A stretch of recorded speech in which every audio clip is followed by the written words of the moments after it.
My name is Jeff Morris, and I'm a learning content developer for ASCENT, which is the Center for Technical Knowledge. My responsibilities here deal primarily with the infrastructure programs of Autodesk, which involve Civil 3D, Map 3D, InfraWorks. I also have Navisworks under my belt, vehicle tracking, and a variety of interesting little products that pop up every now and then.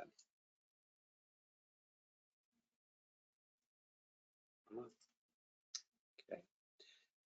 So the agenda for this webcast, it should last about half an hour, I should say, and then we'll have some time for question and answer periods later on. We have an hour allotted to us, but we'll see how long it will actually take. So we'll be dealing with the Civil 3D 2026 enhancements, and we'll be looking at the classic object viewer, and the reason we'll be looking at that is to compare it to the new model viewer, which is the primary focus of this webcast. We'll also look at a neat feature, which is where we can actually reference only part of a surface through the data shortcuts. I'll be doing a demonstration of these topics, and then we'll wrap stuff up and leaving time for our Q&A. So as you know, Autodesk Civil 3D was launched, Civil 3D 2026 was launched in early April, and some of the new features that came with it were a tech preview for the Autodesk drainage analysis. So a technical preview means that it's not fully baked, so to speak. Its analysis capabilities are somewhat limited, and they are continually improving these. So it's just really a tech preview. And since it's a tech preview, I'm not going to spend too much time on this.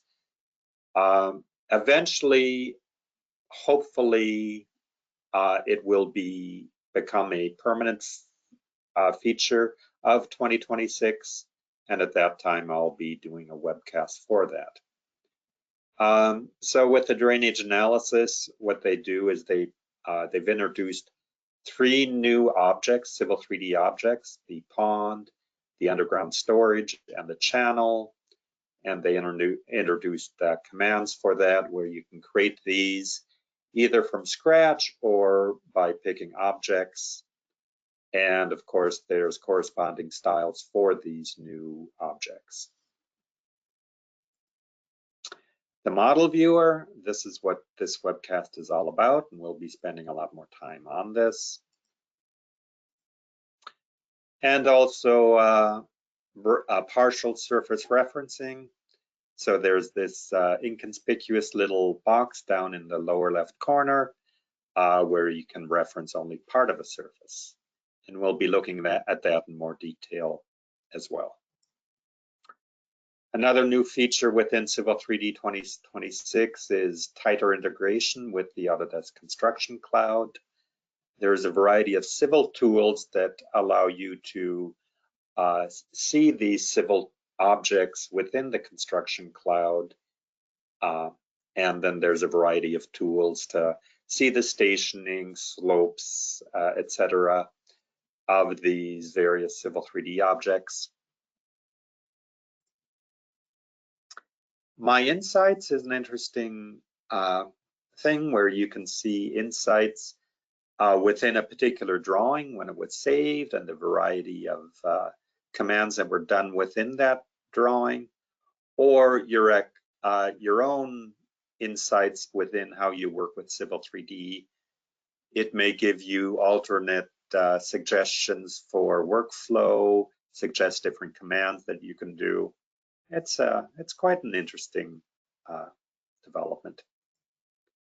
And finally, more Dynamo nodes within Civil 3D 2026.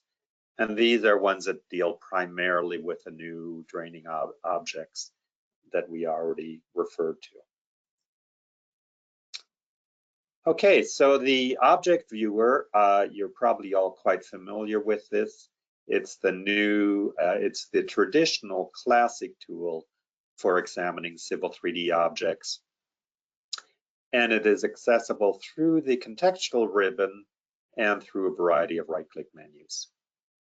And the traditional object viewer, you had a variety of visual styles going from 2D wireframe, 3D hidden, conceptual, realistic, and I'm probably missing a couple, shaded with edges.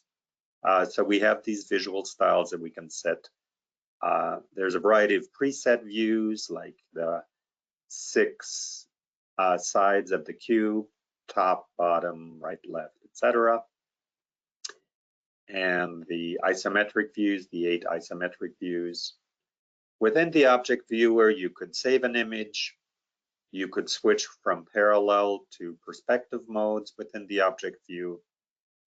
And you can set the view, so the vantage point you have in the object viewer, you can set it so that your model space view will coincide with the view that you have in the object viewer.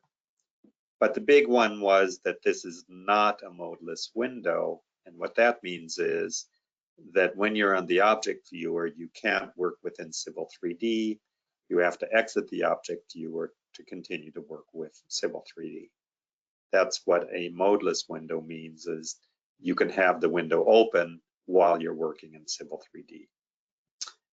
Within Civil 3D, the modeless Project Explorer is modeless, so that you can have the Project Explorer open while you work with Civil 3D. And the model viewer, the new model viewer, is also modeless. So it's perfect to take that viewer, bring it up onto a second or third monitor, and leave it open while you're working in Civil 3D. It doesn't degrade your performance very much at all. And it's really great to have it open on a second monitor. Interesting thing is that it is not accessible through the contextual ribbon like the object viewer is. It's only accessible through right-click menus, either in the prospector or selected objects within Modelspace. Most of the other things that you can do within the object viewer, you can do in the model viewer. One exception is that it's only parallel mode. It is not in perspective mode. But other things that you can do with the model viewer is you can add more objects, either within the model viewer window itself. There's a little add objects down here, or you can control the visibility of objects, turn them on and off, or you can right-click on objects and remove them from the objects. You can remove the objects from the model viewer. And within the model space or in the prospector, you can add or remove objects from there as well. And there's also corridor display options within the model viewer, where you can show the feature lines, the sections. The sections are actually the assemblies of the corridors, and you can show the rendered surfaces, turn them on or off. I think you'll really like the model viewer. It's a very powerful tool. And the ability to reference only part of a surface. So as I said, there's this small little inconspicuous check mark. And when you check that, you select the boundary, which is a closed polyline. And it's a dynamic boundary, so that if you change the boundary, then you can update the reference surface. And there's a variety of tools for updating the reference surface or deleting the boundaries so the entire surface comes in. Now, I should also point out a very important part of this is that when you reference only part of a surface, only that data of the reference part gets brought in. So if you have this huge surface that would really bog down Civil 3D, you can only reference part of the surface. It's kind of like the data clip boundary within Civil 3D, so that the rest of the information of the data that is not referenced will not come into your Civil 3D and bog down your memory. And therefore, so whenever we change the boundary, we have to update the reference surface, and it's going to update all the data that you changed your boundary to. And of course, if you delete the boundary then and you update the Civil 3D the reference surface, then all the data will be coming in. It's a very nice feature, and I hope, I'm not sure, but I hope that they'll expand that to other references for pipes or corridors, so that we can only reference part of those as well. It has a lot of potential. Okay, so I'll go to my software demonstration. Here we are. So this is Civil 3D 2026 that you may have already seen. And as I said, here's my insights. I don't have many insights because I haven't been working enough in 2026, I guess. And so that's why no insights are available. But you can also get insights for the particular drawings, and it tells you when what had happened on that particular drawing, and I can actually do a search for when was the drawing last audited, and it would come up as well. So it's a nice feature, the activity insights. But we'll launch this drawing for the webinar. Okay.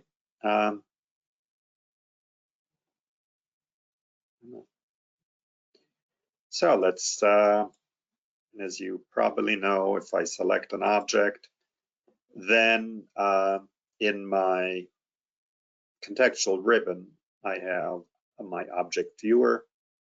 If I select multiple objects, then my contextual ribbon, because it's multiple objects, just boils down to this general tool, and in that general tool, I have my object viewer. And I can also right-click and go to my object viewer here. There's also, this is where I can go to my model viewer. So with the object viewer, as you probably know, I can zoom in. It's really a nice tool. I can change from perspective mode to parallel mode. And as I pointed out, this is the one feature that we can't do in the model viewer, change it to parallel from perspective. And the model viewer also doesn't have these predefined views. But just about everything else we can do in the model viewer. But of course, when I'm in my object viewer, I can't do anything in Modelspace. And that's the big drawback. I can set my view, and my view now in Modelspace corresponds with my view in my object viewer. Okay. So now for the model viewer. As I said, I can select objects, and I can right-click and add it to my model viewer.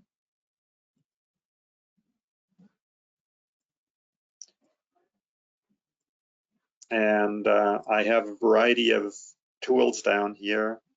These are primarily if you don't have a 3-button mouse, if you just have a 1-button mouse, or doing on a tablet, I can pan, not a tablet, this wouldn't run on a tablet. And I'm doing this all with my pick button of my mouse. Zoom, zoom, zoom in and out. Or I can do this with my wheel. I can hold my wheel down and I can pan, or I can zoom in and out with my wheel as well. And since I'm in orbit mode, I orbit with my pick button. So again, if this were on a second monitor, it'd be really, really great. So I can also add new objects to this, either via my prospector, right click and add to model viewer, or I can do it in my Modelspace. So I can select a variety of objects in Modelspace. So the car, a couple vehicles. So I take all that and right click and add it to my model viewer. Okay. And there they all are.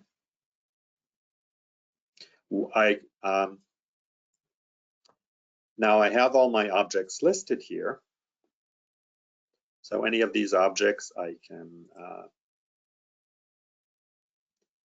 for example, the blocks, I've got some lighting going on here. A stop sign here, I believe. So I can turn off my stop sign or turn it back on. I can turn off all the blocks, turn them back on. I don't want to see the pressure pipe, the water. Let's look underneath. Oh.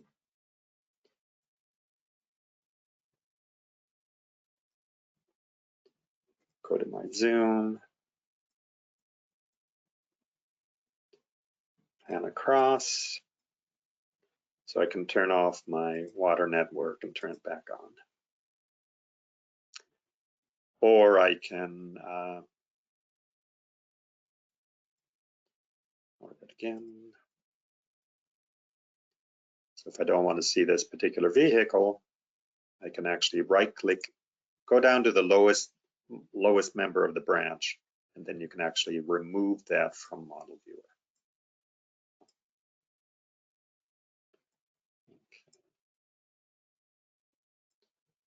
Let's come back over here.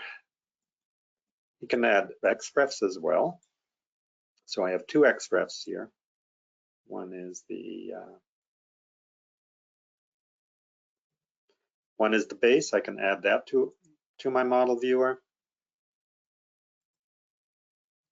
And what zoom to in model viewer means is it'll zoom to the extent of the object that we have, which is this XREF. So here you can clearly see that the XREF is just a 2D object, but I can also, this hotel, this building, I can add those.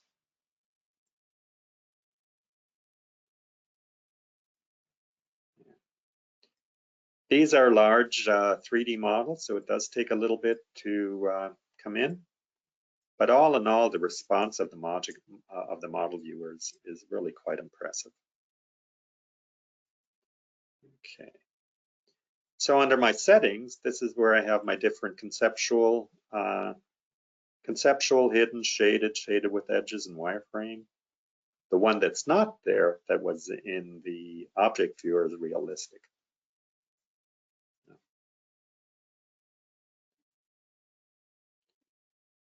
Wireframe.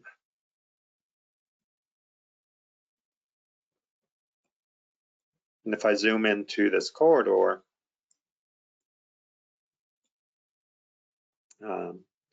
I have these three toggles. I can show the sections, which are more or less these assemblies here. toggle that on or off, show the feature lines,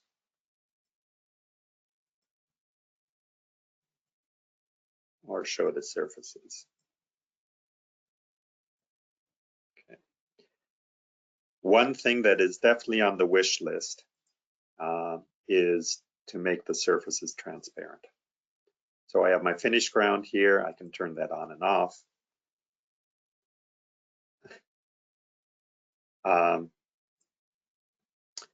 But if it would be really great if we could have some transparency for that. So we can actually see it, but we could actually see what's the pipe network underneath as well. So that's on the wish list. They're aware of that, but that's currently not in the books. So in real mode, where this really starts coming in to play is if I want to work in this, let's close these down so we have the full extent.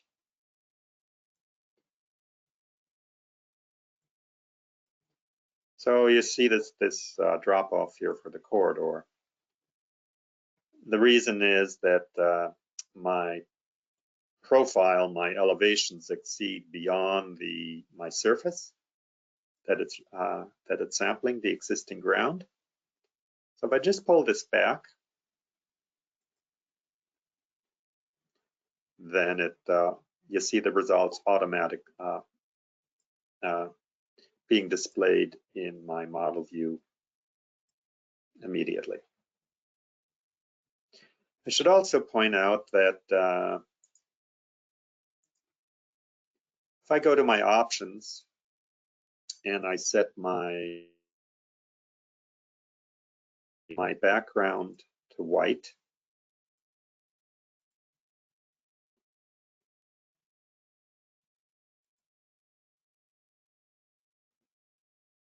now initially my background doesn't change in my model viewer until I relaunch it.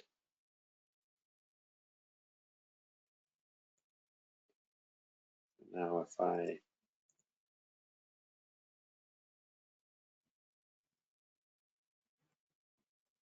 so you can work either in a white background or a black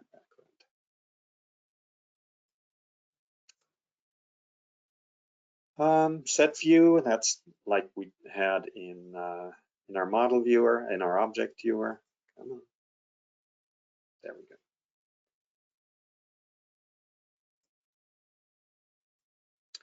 And then I can set that back to my current view.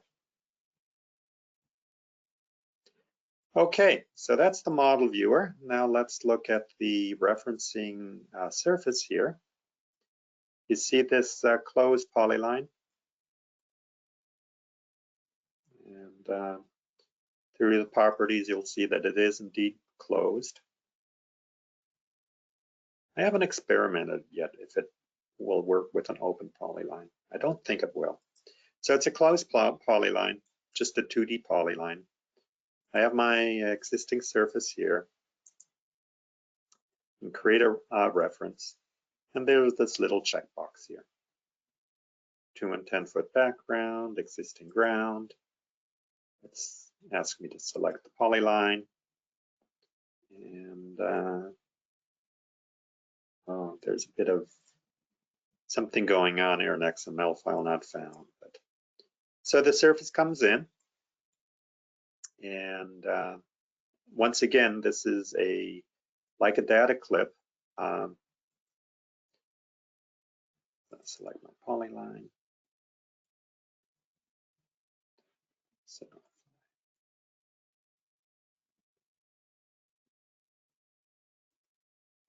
move this up. Move this all the way in. So I just changed the geometry of the defining boundary, the polyline. Now when I click on the surface, either in the contextual ribbon or through the right-click menu, I can delete the boundary, update the boundary. So I'm going to update the boundary. And now in the contextual ribbon, obviously update boundary is grayed out because it's already up to date. Here I can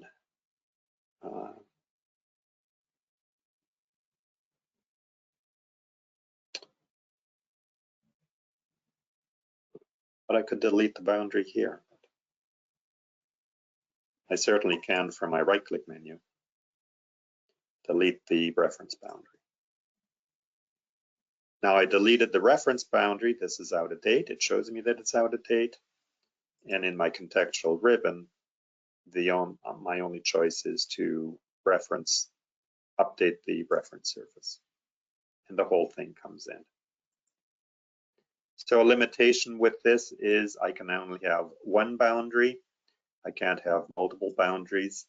So if I'm working on a large strip, I'm only working on 2 areas, it's only one boundary that I can bring in.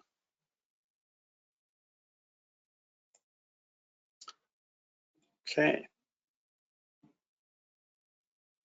I think that's about it.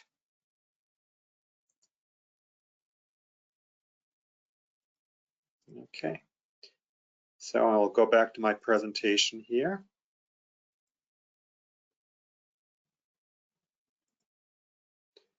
So just to recap, and these are kind of excerpts from our new Autodesk Civil 3D 2026 Essential course that we've released about 3-4 weeks ago. We looked at the object viewer, the classic object viewer, primarily to compare it to the new model viewer. And as you can probably tell, I'm really quite excited about the new model viewer. It has a lot of potential, and it's very nice to work with, especially if you have 2 or 3 monitors. You can pluck the model viewer over on the second monitor, and maybe your Project Explorer on the third monitor. So justification to go to your boss and demand a second or third monitor. We looked at partial surface referencing. So when I bring in my existing ground, I can select a boundary defined by a closed polyline. And then we looked at those 2 objects, those 2 new features. So with that, I'll wrap it up and